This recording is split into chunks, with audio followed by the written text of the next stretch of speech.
This Sunday on Rosemary Barton Live. We have launched trade negotiations with India, a rapprochement with China. For the first time in more than 8 years, a Canadian Prime Minister heads to China. Mark Carney working to reset relations and build new partnerships. The Prime Minister's parliamentary secretary is here on what's at stake.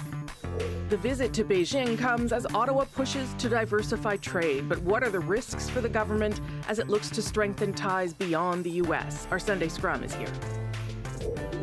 We need Greenland from the standpoint of national security. New threats towards Greenland and new concerns about growing U.S. imperialism. We'll hear from a Danish member of the European Parliament who says he's fed up with the U.S. president's talk of buying the Arctic island. It all starts now on Rosemary Barton Live.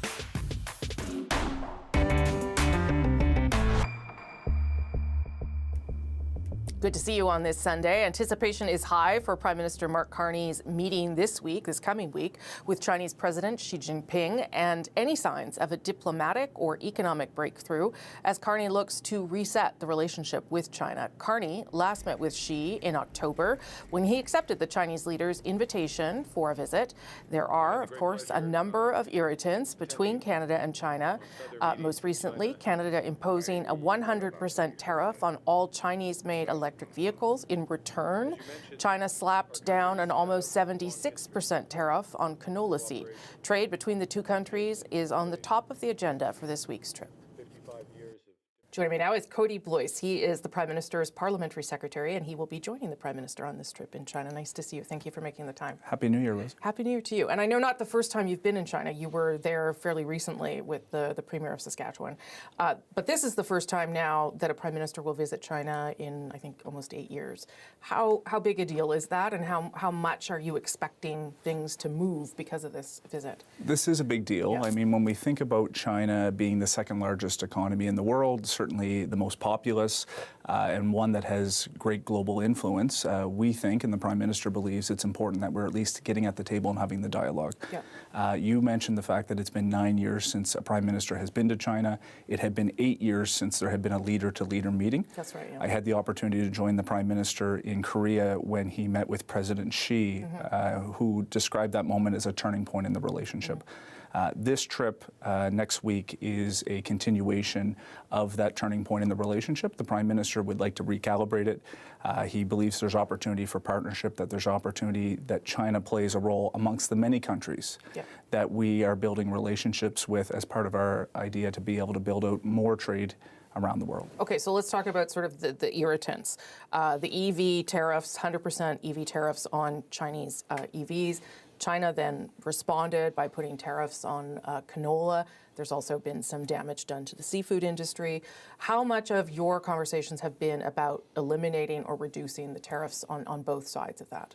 So the Prime Minister's visit, of course, yes, those are important to Canadian stakeholders, but at the same time, the Prime Minister believes that there's an opportunity to look bigger and longer term about where the partnership is going. So yes, that's part of the conversation, Rosie, but it's not the only one. We think there's opportunities. You think about energy opportunity to Asia. Sure. China represents a potential buyer for Canadian energy. We think on agriculture and agri-food, there's opportunity for cooperation. China is doing a lot in the space of climate change and environment. That's something the Prime Minister and the government takes great pride in as well. And so there's probably opportunities there to partner. Sure, but how do you move forward with all these new opportunities until you get rid of these big problems? What I would say is it's part of the discussion. You know, I'm not at liberty, if Minister LeBlanc was on here talking about the dialogue he's having with the United States, we have Minister Anand, Minister Sidhu, Minister MacDonald, the Prime Minister. I'm not going to go into great detail, but of course that is part of the dynamic of what the Prime Minister is putting forward as part of his trip next week. Should we expect results next week? Again, I'm not in the position to be able to, I'm not going to do that on national television, Rosie. I appreciate that you're going to ask that question. What I would say and what Canadians should understand is that we know the importance of what the Chinese market means from an economic perspective.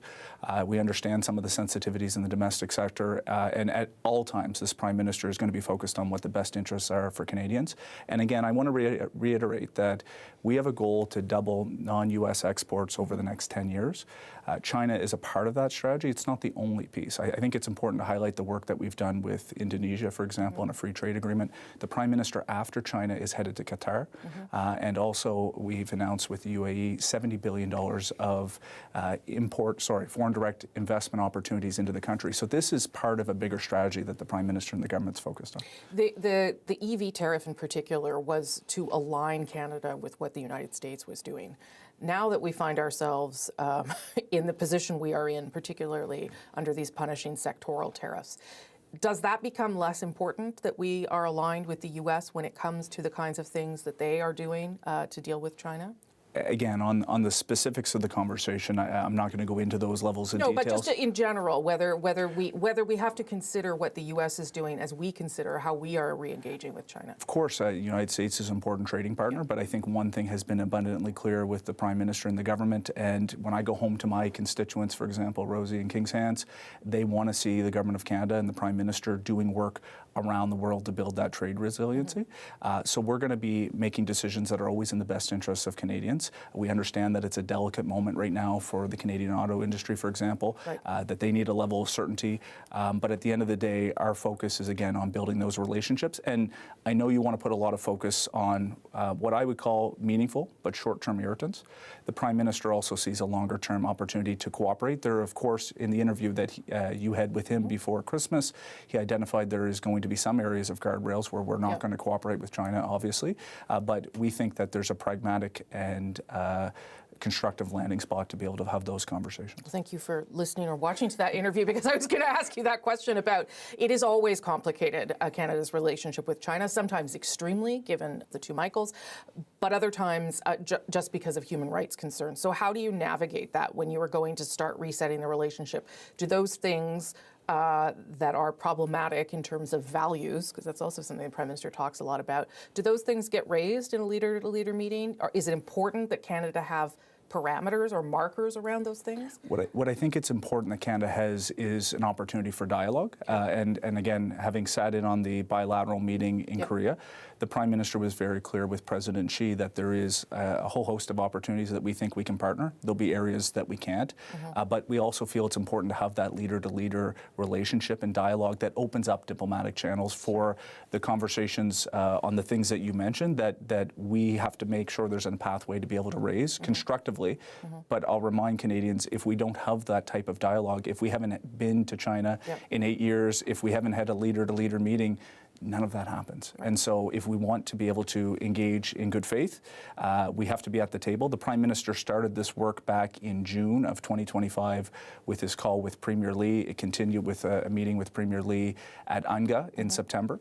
Of course, President Xi, and this is at the invitation of President Xi to come to, obviously officially under Premier Lee, but the President made sure that this was a personal invitation to the Prime Minister. Certainly from a protocol perspective, this is something the Chinese attach great importance to, and I think it's a reflection of the respect that the President has for the Prime Minister. There was some reporting this week after what happened in Venezuela that the Chinese are now looking at Canadian oil perhaps in a different way. You mentioned energy. Is it possible that this becomes a bigger market for us there in terms of our oil resources? Look, I'm not going to weigh in on the Venezuela piece or what China may think. That's for China to say. What I would say is that there's already significant energy exports that Canada sends to Asia writ large, and China is a large customer and client as part of buying Canadian energy. Obviously, if they have a desire to want to buy more for whatever reason they may choose, that's something that's good for Canadian workers. It's good for Canadian exports. It's good for the Canadian economy. So we're completely open to the conversation. I think it's important. I come from a rural area, Rosie.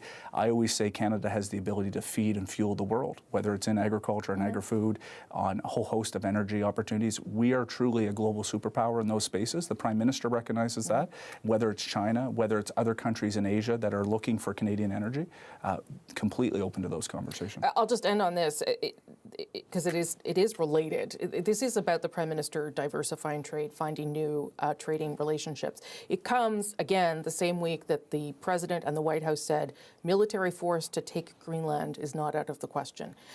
Is that troubling, given that the President has previously said he wants to make Canada the 51st state? When you hear that kind of language, as you attempt to do these things, build these new relationships, is there even more pressure, I would ask, on the Prime Minister, on you, on the government to do these things right now?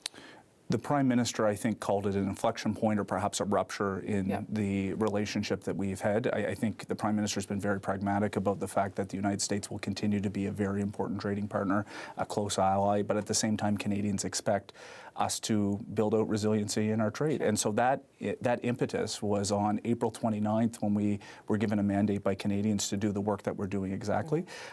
We're going to continue it. I've had the ability to see the Prime Minister firsthand in his work. He is tireless in wanting to pursue this. He spent a lot of time internationally, but he's been able to draw in a lot of benefit as well in terms of the free trade agreements that we're establishing, that we have to make sure that we're explaining to Canadians why this matters. Okay. Cody Blaise, safe travels. Thank you for your time. Appreciate it. Thank you very much. As you heard, the tariffs on Canadian canola will be a priority for the Prime Minister and the delegation. Canada is the largest canola exporter in the world, with China the world's largest importer. China's tariffs on canola seed landed in August. That's right, of course, at the start of last year's fall harvest, to have the maximum impact on Canadian producers, putting the pressure on the Prime Minister to make a deal. Bill Probilski is the president of Agriculture Producers Association of Saskatchewan and co-owner, alongside his brother, of their 14,000-acre family farm. Nice to see you. Thank you very much. I appreciate you being here. I want to just get a sense, Bill, about what your farm looks like, how many acres are dedicated to canola. Paint me a picture of what it looks like. Sure. So our farm is located in east central Saskatchewan, just west of Yorkton. So obviously a very significant canola growing area. So yeah, I farm with my brother and a couple nephews and my son on about 16,000 acres. Wow. 14,000 of which is dedicated to annual cropping. The balance is for our livestock operation. And of that 14,000 acres, about 25% of that is seeded to canola every year. 25% would be pulses, and the balance would be cereals.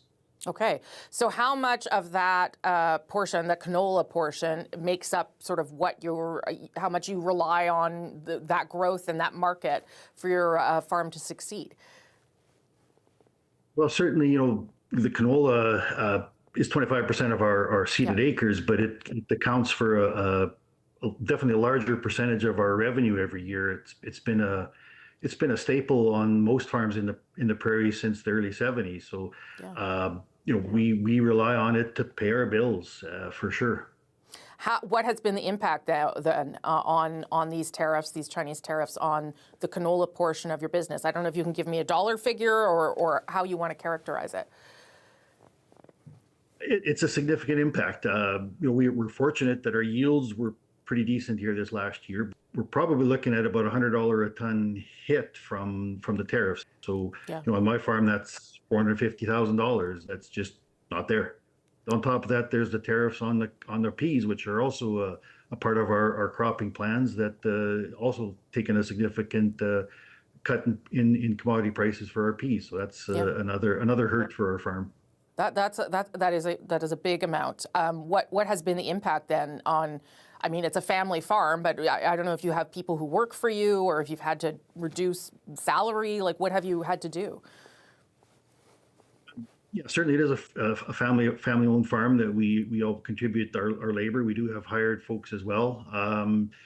So far as I mentioned, we've been fortunate. We've had good yields this past year, so we're able to make our financial commitments. But certainly, anything going forward, we're having a very close look at where we're going to be spending our dollars, because we know they are going to be limited. Yeah. So looking at things like delaying purchases of farm equipment that maybe we need it, but we can make do for another year. Those are the type of decisions that we're going to have to make here in the next little while. So what are you hoping comes of this trip to China from the Prime Minister and others going with him? What are you hoping would be the best outcome here? Well, ultimately, an end to the tariffs. That's what we need, and not expecting that this trip is going to be the end of the tariffs by the end of next week, but we're hoping that this is the start of the end, so that the negotiations can continue on, and there's got to be a give and take from both sides. I'm assuming in any negotiation. So we're hopeful that there will be some positive outcomes from this trip that will give us some hope going forward, so that producers are starting to look at making their seeding plans for next year, and how does the continuing tariffs, how does that affect people's plans for this coming growing season? And you said there has to be give and take. Do you think that the give that Canada has to do is to give up the tariff on electric vehicles, Chinese electric vehicles, even though that's what the U.S. has put in place too? It appears that that's what China is. I mean, that was the start of the whole tariff war in the first place. Was the EVs on the tariffs on EVs. So, whether that is a possibility from our perspective out here in the prairies, EVs are something that really makes no sense out here. So it's a feeling here and a frustration on most producers' parts that we're paying the price for something that is really not affecting us, other than we're paying the price for it. Are you hopeful or confident that this Prime Minister can make some progress here? We're certainly hopeful. I guess as farmers, notoriously, we're always hopeful and optimistic that there's going to be light at the end of the tunnel. So, our premier has been in China, and he indicated that the Chinese officials are willing to talk about it. So, this is obviously a step that needs to happen, and we're certainly glad that it's finally going to happen, and the Prime Minister will be over there to talk to the officials in China, and we're hopeful that there will be some positive outcomes. Bill Probilski, a farmer and president of the Agricultural Producers Association of Saskatchewan, thank you so much for joining me. I appreciate it. You're very welcome.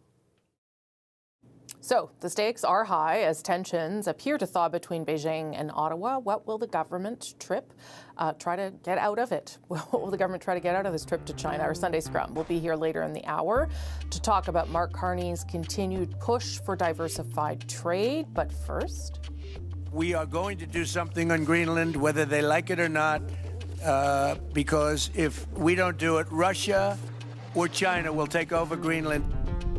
President Trump is also pushing for the U.S. to take over Greenland, the Arctic territory that's long been a part of Denmark. That talk has rattled European and NATO allies alike. We'll hear from a Danish lawmaker about the crisis over Greenland next. RBL back in 2 minutes.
American to be happy at a colony in so many years.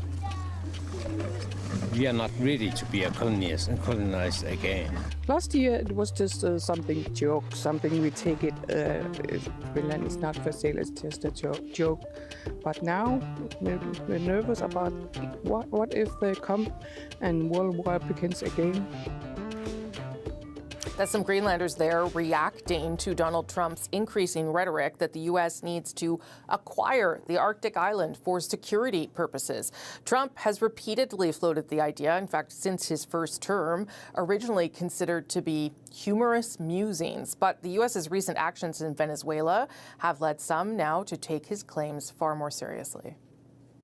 Anders Vistisen is a Danish politician and member of the European Parliament, and he joins me now. Nice to see you.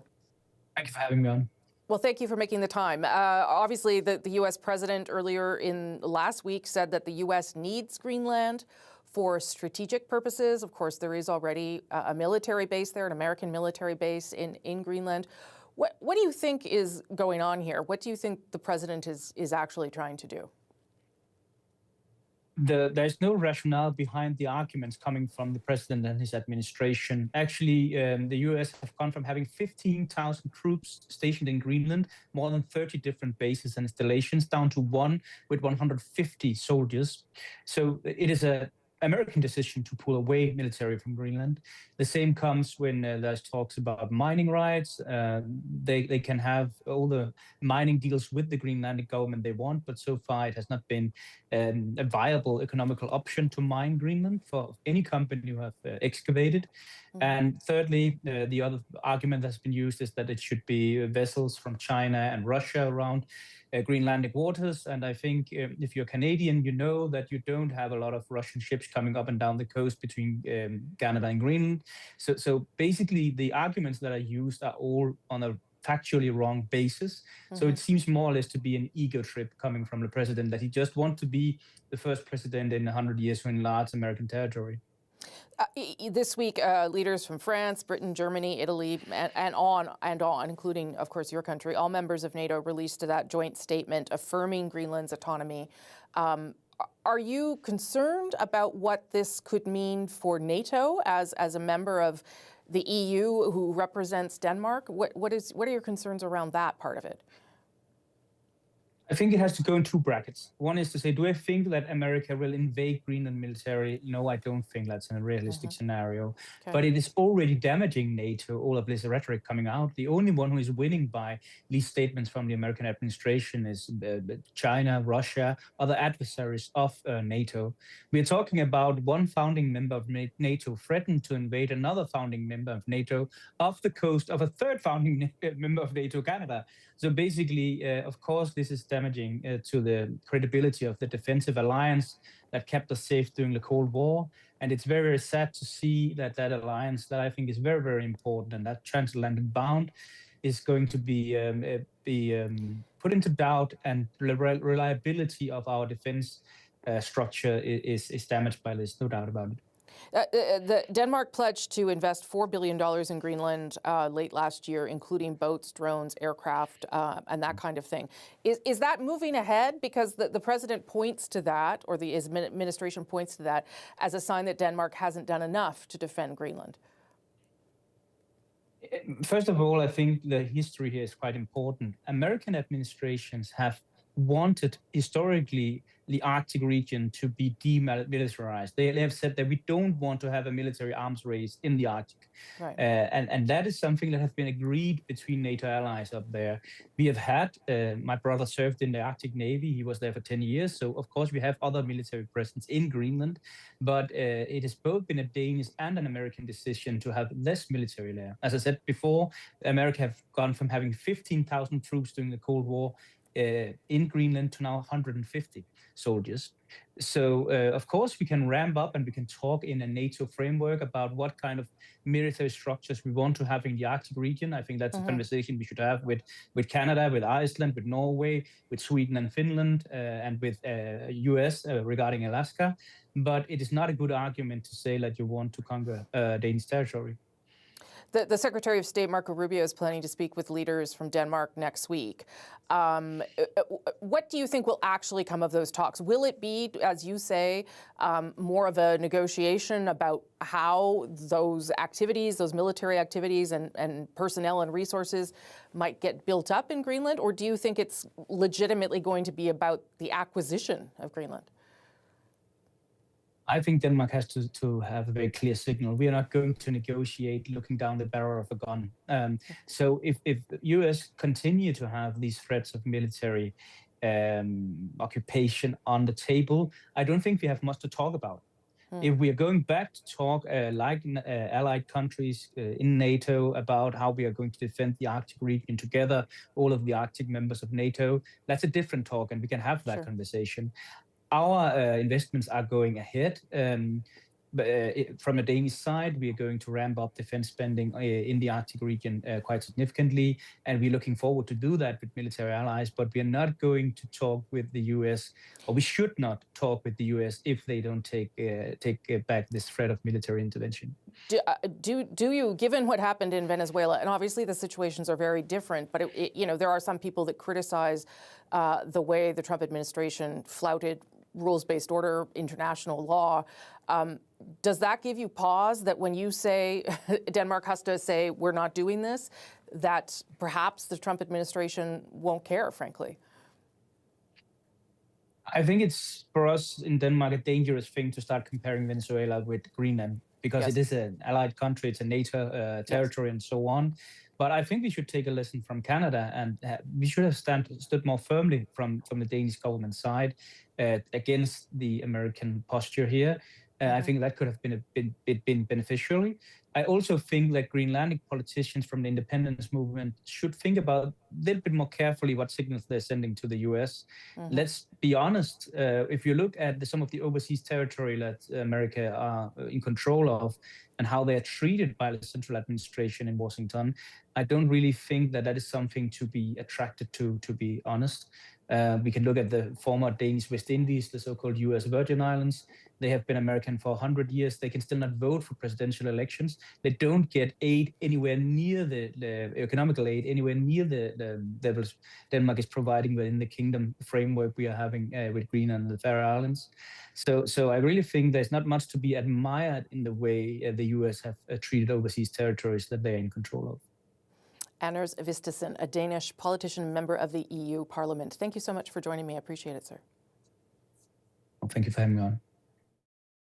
Mark Carney heads to China this week to mark the first visit of a prime minister since 2017, a Canadian prime minister. So what does the visit say about Canada's priorities, the government's priorities? How does Ottawa balance that economic opportunity with security concerns? Our Sunday Scrum standing by. You're watching Rosemary Barton live.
a.m.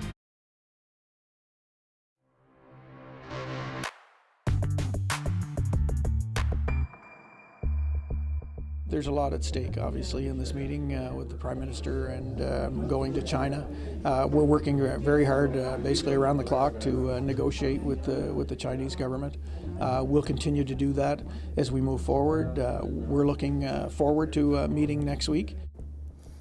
Mark Carney preparing for that visit to China later this week, a high-stakes effort to rebuild Canada-China relations, which collapsed in 2018. What is Ottawa hoping to achieve in Beijing? What are the risks in re-engaging with China right now? Let's bring in our Sunday Scrum. Stephanie Levitz, a senior reporter at the Globe and Mail's Parliament Hill Bureau. Nick Taylor-Vasey, the Ottawa Bureau Chief for Politico, co-host of the Playbook Canada podcast. Robert Benzie, the Queen's Park Bureau Chief for the Toronto Star.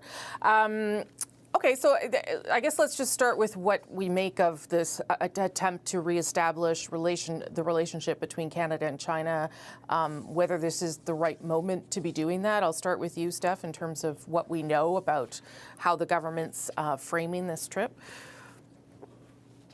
I mean, obviously, there had to be a moment in time that was coming that Canada would have to reestablish relations. That wasn't going to happen under Justin Trudeau's Liberal Party. It's questionable to wonder if there had been a Conservative government elected in the spring, what that would have meant for Canada-China relations. But anyway, we are where we are. And with Mr. Carney making it very clear that Canada needs to diversify its exports, as we've all talked about many, many times, you need to go to China. I would presume a trip to India might not be far away for the same reason. And as always in Canada-China relations, currently with the current Chinese government in place, it's a tightrope, right? It's a difficulty in threading the needle that Canadian politicians have always said they're going to thread between access to China's market and the tensions around human rights and how the Chinese government treats dissidents in that country. Not to say and not to forget, of course, about the two Michaels and the way, arbitrary detention and how China handled that. Rob, you want in there? Yeah, no, Steph's exactly right, Rosie. I mean, Michael Kovrig and Michael Spavor were held for 2 years and 9 months, so more than 1,000 days in captivity. They were collateral damage in a game of geopolitics, and Canadians haven't forgotten that. I do think that I understand where Carney is coming from in trying to diversify our trade and all that, but there are domestic risks for the Prime Minister. Here in Ontario, Premier Doug Ford is very concerned that that Canada will maybe change the tariff that we have on Chinese EVs, that 100% tariff, if we reduce that or eliminate it, which was brought in 2 years ago to match what U.S. President Joe Biden at the time was doing. If we do that, that's going to hurt our domestic auto industry here in Ontario. So that's something Ford last week said specifically that he doesn't want Carney to give that in, but I think that Mr. Carney may make that concession as a goodwill gesture, so we can open our canola oils can then go to China, as your earlier guest was saying, how that's really hurting the farmers in Saskatchewan and other places. So let me ask the question, and this was a smart colleague of mine asked me this in the newsroom Friday. Would Carney be doing this trip without the possibility of getting a deal on canola and EVs? And I wonder what you think of that idea, Nick, and I guess whether there will be a deal. Well, the pressure is certainly ratcheting up. The Prime Minister is coming to terms with the last year of Canadian unity, the first ministers' table being early last year, a place where there was a lot of happy talk about things we can do together as a country. And now this is rubber hitting the road. EV tariffs, canola tariffs, and there are trade-offs. This is a government that's taking risks. This trip is a risk. Not afraid to take a risk, but with risks come these trade-offs. And it cracked open the Indo-Pacific strategy, which was supposed to be a different kind of reset of Canada's position in that region, including more cooperation with China in very strategic places. Climate change, global health, and nuclear proliferation made that list. A sort of a sub-level in that document was increasing opportunities for Canadian exporters in that country. So Carney's flipping that, and he's making the economic stuff number one. But as Rob points out, that's not so easy. You can't just do that and come home expecting a big win. Steph, what do you think is the likelihood then that there? Oh, I just lost Steph, so I won't go to her because technology. Well, then let me ask you that, Rob. Do you think that a deal is likely here? I mean, Scott Moe has basically said publicly, dump the EV tariffs because it's killing our agriculture industry.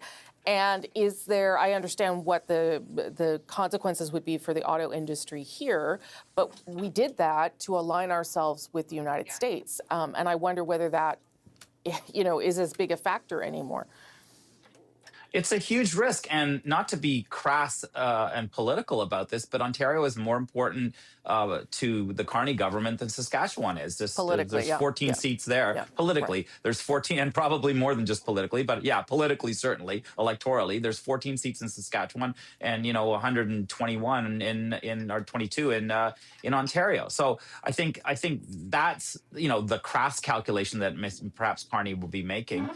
There also is an unintended consequence. If we do lift those tariffs on Chinese EVs, one of the reasons why Justin Trudeau imposed them was because Joe Biden asked him to, because the Americans were concerned that the Chinese would dump EVs into Canada. We do something to them, slap a Made in Canada sticker on them, and all of a sudden they're being flooding into the United States. So there are unintended consequences of any such concession.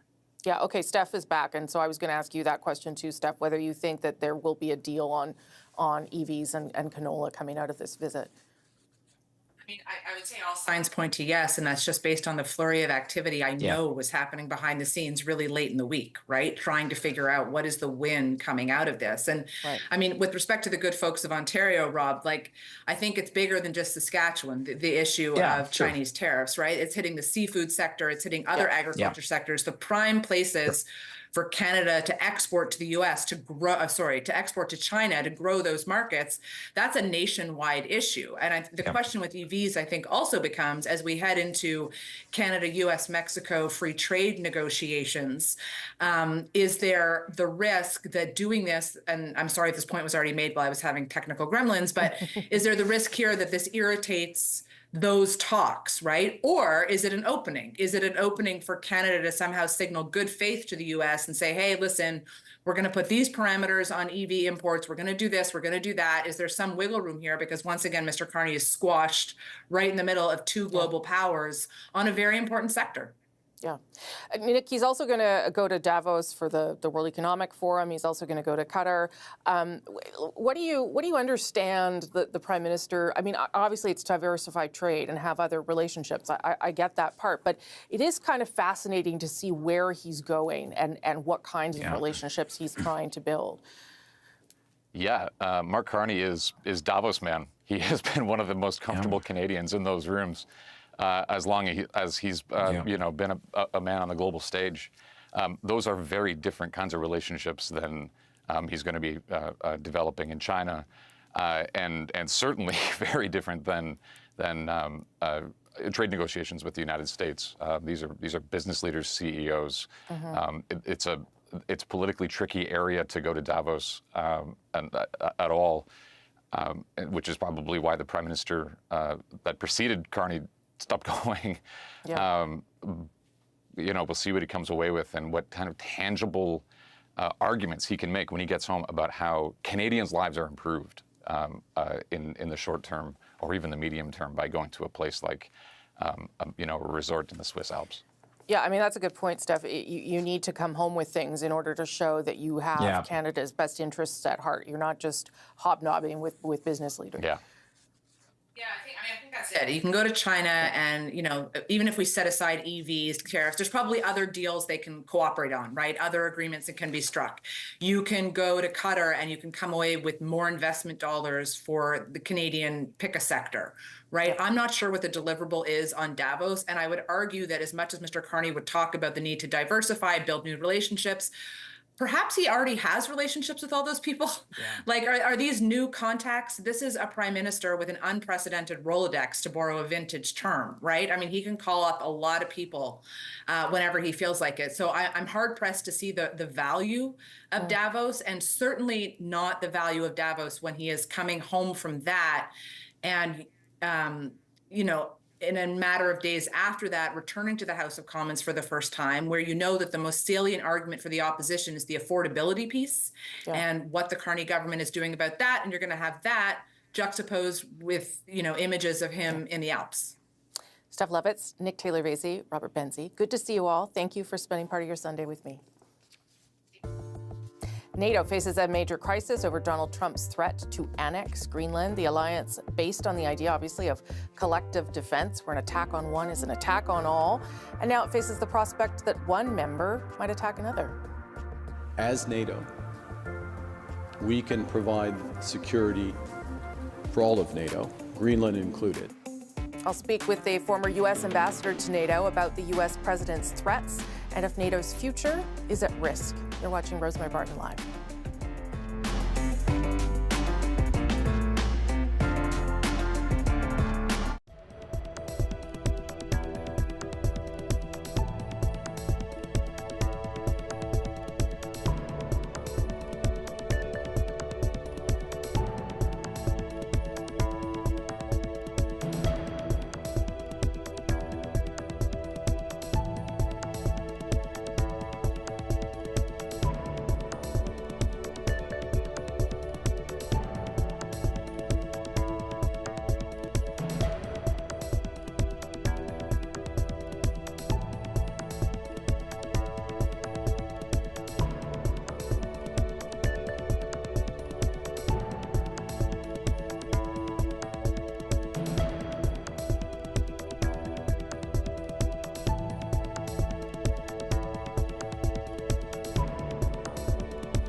The U.S. president's repeated threats toward Greenland have drawn a strong response from his European and NATO counterparts.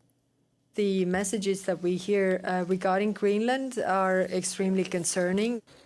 In a statement released earlier this week, the leaders of Denmark, France, and other European allies reaffirmed their commitment to Greenland and its role as part of the North American Atlantic Treaty, NATO, saying that defense of the Arctic must be achieved in conjunction with the U.S. and its allies. Kurt Volker is a former U.S. ambassador to NATO, and he joins me this morning from Washington. Ambassador, nice to see you again. Good morning, Rosemary. I guess I want to start with asking how serious you think the president is in the idea of owning or taking over Greenland. Yeah, unfortunately, I think he's serious. And it is really hard to explain or hard to figure out, but he keeps talking about it. He keeps stressing ownership. In an interview that he gave with the New York Times last week, he was just incredibly honest in saying the whole reason to own it is psychological. That you don't invest in something that you lease, you invest in something that you own. And so he really is making that point. I hope that wiser heads prevail, because if the issue is security in the North, there is plenty that the U.S. could have and should have done over the past decades by its own choices. Nothing that Denmark blocked, nothing that Greenland blocked. Only past U.S. administrations didn't take it seriously enough. And he can change that under the existing rules and treaties. We have almost unlimited rights to put military capabilities into Greenland. Well, that's what I was going to ask next, is what do you think would be the sort of solution to dealing with some of the things that he has raised, given that, as you said, that there is capacity in Greenland for increased military presence? Sure. No, the solution is to actually be serious about the security issues. So develop a plan, figure out, okay, what are the Chinese doing that we're worried about? What are the Russians doing that we're worried about? What are the space issues that we're worried about? Develop a plan for what needs to be done to assure security, not only for Greenland, but for all of North America and for the United States. What do we need? Go to Congress. Get resources for that plan. Go to Denmark, ask for host nation support, say we need this, this, and this from you. Put it together and do it. There's no obstacle to any of this, and this talk of ownership is simply a distraction. Well, beyond even ownership, too, they also won't rule out taking it by military force. So, I mean, let's hope that's unlikely. But if that were to happen, what would that mean for NATO then, Ambassador Volker? It would be the end of NATO. I don't think we can mince any words here. The whole point of NATO is to protect countries' territory and sovereignty. Everybody in NATO bands together to say that any attack, any threat on one is met by the full force of all of them. If it turns out that one member of NATO, particularly the biggest one, the most powerful one, starts taking land from other NATO allies, no one's going to be in it anymore. They're going to say this is not what NATO is about. It is curious to me that he's even, or the White House is even contemplating that, given that on the other side of things, they're trying to broker a peace deal between Russia and Ukraine, another part of the world that you know well and have spent a lot of time in. What kind of message does that send to Putin? And how does that complicate efforts to bring about some sort of ceasefire and peace in Ukraine? Right. So here, I think we have to be clear. Putin didn't invade Ukraine because the U.S. has a sphere of influence in the Western Hemisphere. He invaded Ukraine for his own reasons. He wants to take over Ukraine, make it part of a wider Russian empire, eliminate Ukraine's national identity, its sovereignty, territory, etc. Putin did that on his own. He didn't need a Trump explanation in order to do it. Quite right. However, now that President Trump is making this case about a Western sphere of influence, President Putin will use that opportunistically to push back on President Trump and saying, you can do it, I can do it, and to argue for the most expansive terms possible in any settlement with Ukraine. And if I can just add, Rosemary, I don't believe Putin will ever agree to any settlement in Ukraine. He wants to defeat Ukraine, and he believes he can outlast Ukraine in the West. And that's where I really hope that we prove him wrong. Do you think that the conversations happening amongst NATO nations around Greenland because of President Trump, do you think that Putin is also watching that closely for signs of sort of fractures in the alliance? Yes, of course. It's one of his principal objectives, to create fissures within the alliance, fissures within the European Union, between the United States and Europe. And so he is doing everything he can to augment that, to accelerate those differences. So he will be enjoying this. Would you say that this is between what happened in Venezuela, again, different circumstances, but now, of course, the president says that the United States is going to run Venezuela to some extent. This talk about Greenland, is this U.S. imperialism? Is this, to your point, under what he has said he will do under this new national security strategy? How should we understand what is actually happening here? That's a great question, Rosemary, because I think there's something else going on here. President Trump doesn't like criticism. He likes successes. And the U.S. military is the most capable, most effective fighting force in the world. And I think President Trump has seen the military deliver some short-term successes. The bombing run in Iran, Maduro. And I think he is getting addicted to this idea that he can just snap his fingers and the U.S. military goes out and does something. And so he's put other countries on notice, Colombia, Mexico, Cuba. He has threatened Greenland. He just this past day or two, he attacked ISIS in Syria. He's threatened Iran again. Yeah. So I think that this is a bigger pattern of President Trump, in contrast to his first term and his campaign rhetoric going into his second term, where he was warning about the U.S. getting involved in all these wars. I think he's now become a little bit addicted to the idea that he can just do something and get away with it. What, and again, not to suggest that these cases are in any way similar, but what does Canada take from that then? And you know, how forceful should Canada's response be in the face of some of these threats and actions? Yeah. So my advice for Canada or for any of our allies has always been the same. Don't wait and complain. Be proactive. Figure out what are the issues that are real. I mean, the psychological issue of owning Greenland is not real, but the security issues around Greenland and the Arctic, they are real. Right. So figure out what the real issues are, come up with proposals for addressing them, engage President Trump, engage the U.S. administration on how to do those things. So be extremely proactive in dealing with these things. If you wait for what President Trump will do on his own, more often than not, our European allies and Canada are not going to like it. Ambassador Kurt Volker, always good to talk to you, especially in these times. Thank you for making the time for us. My pleasure. Thank you.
That's it for our first show back of 2026. Of course, as we've been talking about, the Prime Minister heads to China later in the week. He gets there, I think, on Wednesday for this trade mission.